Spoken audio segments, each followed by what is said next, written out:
Pending ఫీజుల బకాయిలు వెంటనే విడుదల చేయాలి. పెండింగ్ ఫీజుల బకాయిలు వెంటనే విడుదల చేయాలి. పెండింగ్ ఉన్న ఫీజుల బకాయిలు వెంటనే విడుదల చేయాలి. పెండింగ్ ఫీజుల బకాయిలు వెంటనే విడుదల శాఖ మంత్రిని నియమించాలి. విద్యాశాఖ మంత్రిని నియమించాలి. ప్రభుత్వంలో అవినీతిని మరి పెండింగ్ ఉన్న ఫీజుల బకాయిలు చెల్లించాలని చెప్పి ఈరోజు ఆర్ కృష్ణన్న గారి అధ్యక్షతన ఈరోజు కార్యక్రమం జరుగుతూ ఉంది. గత 3 సంవత్సరాలుగా 8,500 కోట్ల బకాయిలు పెండింగ్ ఉండడంతో రాష్ట్ర కాలేజ్ యాజమాన్యాలు సర్టిఫికెట్లు ఇవ్వడం లేదు. మరి ఇంకో పక్కన ఈరోజు పాస్ అయినా కూడా సర్టిఫికెట్ ఇవ్వకపోగా కాలేజ్ యాజమాన్యాలు బాండ్ పేపర్ ఇస్తేనే సర్టిఫికెట్లు ఇస్తామని చెప్తా ఉన్నారు. మరి ఈరోజు రాష్ట్ర ప్రభుత్వం హెచ్చరిస్తూ ఉన్నాం, ముఖ్యమంత్రి గారి దగ్గరనే విద్యాశాఖ ఉంది. ముఖ్యమంత్రి గారి దగ్గర ఉన్న శాఖకే బడ్జెట్ కేటాయించకపోతే మరి వేరే శాఖ పరిస్థితి ఏందని చెప్పి రాష్ట్ర ప్రభుత్వాన్ని ప్రశ్నిస్తూ ఉన్నాం.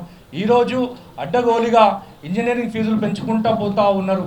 ఈరోజు ఇంజనీరింగ్ ఫీజులు పెంచొద్దు, ఫీజు నియంత్రణ చట్టాన్ని అమలు చేయాల్సిందిగా రాష్ట్ర ప్రభుత్వాన్ని డిమాండ్ చేస్తూ ఉన్నాం. ఈరోజు అన్నిటికీ ఒక శాఖ మంత్రి ఉంటారు, లిక్కర్కి ఒక శాఖ మంత్రి ఉన్నారు, ఆటలు ఆడుకోవడానికి ఒక శాఖ మంత్రి ఉన్నాడు. కానీ భారతదేశం పనులు చదువుకున్న విద్యార్థులకు విద్యాశాఖ మంత్రి లేరు రాష్ట్రంలో. రాష్ట్ర ప్రభుత్వం ఏమంటుంది, మాకు బడ్జెట్ లేదు, లోటు బడ్జెట్ ఉందని అంటుంది. రాష్ట్ర ప్రభుత్వానికి డిమాండ్ చేస్తూ ఉన్నాం, ముఖ్యమంత్రి గారు డిమాండ్ చేస్తూ ఉన్నాం, మీకు బడ్జెట్ లేకపోతే ఎమ్మెల్యేల అలవెన్స్ ఆపండి, ఎమ్మెల్యేల జీతాలు ఆపండి, కానీ మా విద్యార్థులకి స్కాలర్షిప్లు చెల్లించాలని చెప్పి కూడా రాష్ట్ర ప్రభుత్వాన్ని డిమాండ్ చేస్తూ ఉన్నాం. ఒక పక్కన మూసీ సుందరీకరణకి 150,000 కోట్లు కేటాయిస్తామంటా ఉన్నారు. ఎవరు అడిగిరు మూసీ సుందరీకరణ? మీరు మేనిఫెస్టోలో పెట్టిరా, లేకపోతే ఎవరైనా రిప్రజెంటేషన్ ఇచ్చిండా? ఎటువంటిది ఎవరు చెప్పకుండా కేవలం అవినీతి చేయొచ్చు, మూసీ సుందరీకరణ వల్ల నిధులు వస్తాయని చెప్పి అడ్డగోలు ఇక్కడ విద్యార్థులను గాలి కొదిలేసి ఢిల్లీకి మూటలు పంపిస్తూ ఉన్నారు రాష్ట్ర ప్రభుత్వం. ముఖ్యమంత్రి గారు విదేశీ పర్యటనకు వెళ్తూ ఉన్నారు. ఈరోజు ఢిల్లీకి దాదాపు 50 సార్లు పర్యటన చేశారు, కానీ రాష్ట్రానికి ఒరిగిందేం లేదు. ఈరోజు కార్పొరేట్ మయం చేస్తూ ఉన్నారు విద్యా వ్యవస్థ మొత్తం. ఎక్కడిదక్కడ ఇంజనీరింగ్ విద్యా వ్యవస్థ మొత్తం కార్పొరేట్ మయం చేసి పేద విద్యార్థులకి విద్య అందరినీ ద్రాక్షగా చేస్తూ ఉన్నారు. ఈరోజు ఎక్కడిదక్కడ ఇంజనీరింగ్ విద్యా వ్యవస్థ అయితే ఫీజులు పెంచుకుంటూ పోతూ ఉన్నారు. ఒక పక్కన ముఖ్యమంత్రి దగ్గర ఉన్న శాఖలనే ఈరోజు ఇంజనీరింగ్లో అనేకమైన అవకతవకలు జరుగుతూ ఉన్నాయి. ఈరోజు తారుమారు చేస్తూ అమ్మాయిల సీట్లు అబ్బాయిలకు కేటాయిస్తూ ఉన్నారు. ఈరోజు ముఖ్యమంత్రి గారు ఉన్న శాఖకే ఈ రకంగా అవకతవకలు జరుగుతుంటే, తారుమారు జరుగుతుంటే వేరే శాఖల పరిస్థితి ఏంటని చెప్పి రాష్ట్ర ప్రభుత్వాన్ని ప్రశ్నిస్తూ ఉన్నాం. ఈరోజు గురుకుల పాఠశాలకు, ఈరోజు కాలేజ్ హాస్టల్ విషయాలకు వస్తే ఈరోజు అన్ని సొంత భవనాలు ఉన్నాయి. ఈరోజు ఎమ్మెల్యే క్యాంప్ ఆఫీస్ సొంత భవనాలు ఉన్నాయి, సెక్రటరియట్లు సొంత భవనాలు ఉన్నాయి, మరి కలెక్టరేట్లు సొంత భవనాలు ఉన్నాయి. ఆఖరికి అన్నీ ఇప్పుడు చిన్న చిన్న క్యాంప్ ఆఫీస్లకు కూడా సొంత భవనాలు కడతా ఉన్నారు. కానీ మా విద్యార్థులు చదువుకునే కాలేజ్ హాస్టల్స్ మాత్రం సొంత భవనాలు లేదు.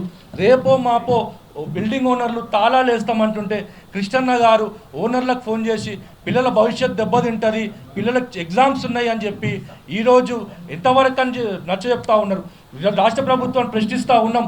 తాళాలు వేస్తే ఈరోజు కమిషనర్ ఆఫీస్లో పోయి పిల్లల్ని తీసుకుపోయి బట్టలు తీసుకుపోయి అక్కడనే అకామిడేషన్ కల్పిస్తామని కూడా రాష్ట్ర ముఖ్యమంత్రి గారిని సూటిగా తెలియజేస్తూ ఉన్నాం. ఈరోజు సెక్రటరియట్ ఉన్నది మా విద్యార్థుల భవిష్యత్తు కోసం, ప్రజల కోసం, కానీ మీరు దాని లోపల నీలోఫర్ కేఫ్ చేయడానికి కాదని చెప్పి కూడా రాష్ట్ర ప్రభుత్వాన్ని డిమాండ్ చేస్తూ ఉన్నాం. ఈరోజు గురుకుల పాఠశాల విషయాలకు వస్తే 6 లక్షలు ఉండాల్సిన స్ట్రెంత్ 5 లక్షలకు తగ్గి ఈరోజు 1 లక్ష తగ్గిపోయి దాదాపు 100 మంది పైగా విద్యార్థులు చనిపోయారు.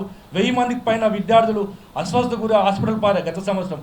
రాష్ట్ర ప్రభుత్వాన్ని డిమాండ్ చేస్తూ ఉన్నాం, ప్రతి నెలకి వారానికి ఒకసారి గురుకుల పాఠశాలలో ప్రతి మంత్రులు ఎమ్మెల్యేలు భోజనం చేయాల్సిందిగా రాష్ట్ర ప్రభుత్వాన్ని డిమాండ్ చేస్తూ ఉన్నాం. మీరేమో మంచి భోజనాలు తింటారు. ఈరోజు డిమాండ్ చేస్తూ ఉన్నాం, రాబోయే అసెంబ్లీ సమావేశాలలో మా గురుకుల పాఠశాల భోజనం ఏదైతే ఆటోలో తెప్పించుకొని ఎమ్మెల్యేలు తినాల్సిందిగా రాష్ట్ర ముఖ్యమంత్రి గారిని, మంత్రివర్గాన్ని, ప్రభుత్వాన్ని డిమాండ్ చేస్తూ ఉన్నాం. ఈరోజు అన్ని రకాలుగా జీతాలు పెంచుకుంటూ పోతూ ఉన్నారు, అన్ని పెంచుకుంటూ పోతున్నారు. కానీ 5,500 స్కాలర్షిప్లు ఇస్తూ ఉన్నారు. ఆ స్కాలర్షిప్లు కూడా 3 సంవత్సరాలుగా బకాయిలు పెడితే పక్క రాష్ట్రంలో 20,000 స్కాలర్షిప్లు ఇస్తూ ఉన్నారు. మాకు స్కాలర్షిప్లు ఎవరు ప్రేమతో పెట్టలేరు, దేశం లెక్కలు లేదు. బీసీలు ముఖ్యమంత్రి ఉన్న చోట కూడా మాకు స్కాలర్షిప్లు లేవు. కేవలం టైగర్ ఆర్ కృష్ణ గారు 5 రోజులు ఆమరణ దీక్ష చేస్తే ఫీజు రియంబర్స్మెంట్ అనే స్కీమ్ వచ్చింది.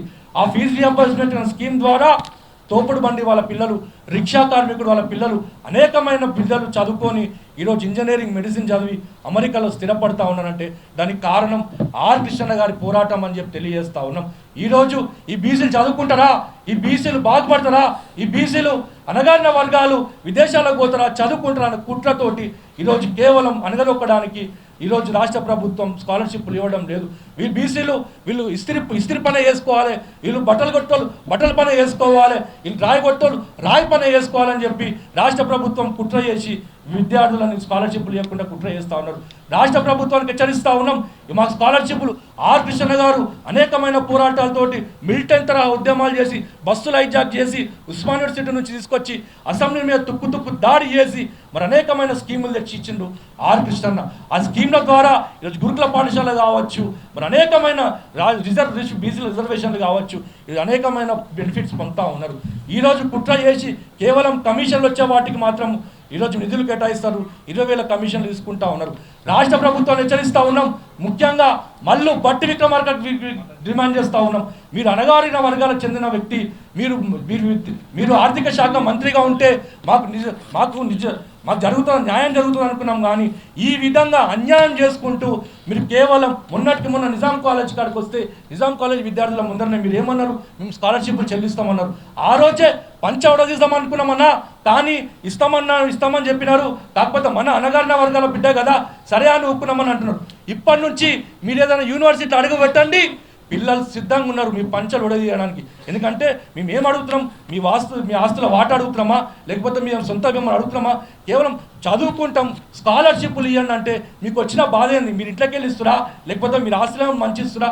రాష్ట్ర ప్రభుత్వం డిమాండ్ చేస్తూ ఉన్నాం, తక్షణమే మా పెండింగ్ల ఫీజుల బకాయిలు చెల్లించకపోతే మాత్రం గతంలో ఏ విధంగా అయితే ఆర్ కృష్ణ గారు అసెంబ్లీల మీద దాడి చేసి తుక్కు బలగొట్టిండో అదే సీన్ రిపీట్ అవుతుందని కూడా రాష్ట్ర ముఖ్యమంత్రి గారికి హెచ్చరిస్తూ ఉన్నాం.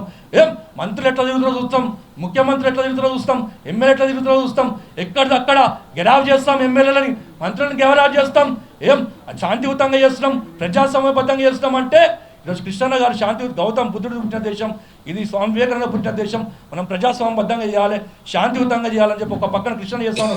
ఏదో ఒక రోజు కృష్ణ ఢిల్లీకి పోతాడు కదా, కృష్ణకి చెప్పకుండా బిడ్డ మంత్రులను ముట్టడి చేస్తాం, మంత్రులను అటాక్ చేస్తాం, ఎక్కడక్కడ మంత్రులు అడ్డుకుంటామని కూడా రాష్ట్ర ముఖ్యమంత్రి గారిని డిమాండ్ చేస్తూ ఉన్నాం. చేస్తామని కూడా ఈరోజు మంత్రులకు హెచ్చరిస్తూ ఉన్నాం.